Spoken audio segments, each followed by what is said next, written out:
ఆయనేమో జైపూర్లో విందులు వినోదాల్లో అక్కడ హ్యాపీగా ఉన్నాడు. విందులు వినోదాలు చేసుకుంటూ జల్సాలు చేస్తున్నాడు మీ ముఖ్యమంత్రి. ఇక్కడేమో కేవలం తమ భూమి ప్రభుత్వం డిమాండ్ చేసిన విధంగా మేము ఇయ్యము అని చెప్పిన పాపానికి గిరిజన రైతులు జైళ్లలో ఉన్నారు, ఈ రకంగా చచ్చిపోయే పరిస్థితిలో ఉన్నారు. ఇది మంచిదా? రాహుల్ గాంధీ చెప్పాలని కోరుతా ఉన్నాం.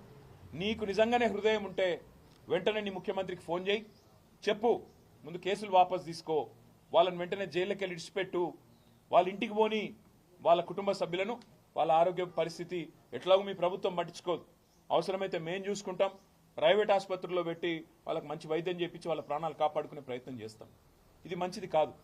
ఇంత అహంకారం, ఇంత తెంపరితనం, మేమేందో రాజులము రారాజులము, మా మాట నేను నడవాలే, ఇది మా కొడంగల్ సామ్రాజ్యంలో తిరుపతి రెడ్డి రేవంత్ రెడ్డి సామ్రాజ్యంలో ఇంకోవాళ్ళు రావద్దు అన్నట్టుగా ఈ రకంగా వ్యవహరించడం మంచిది కాదు.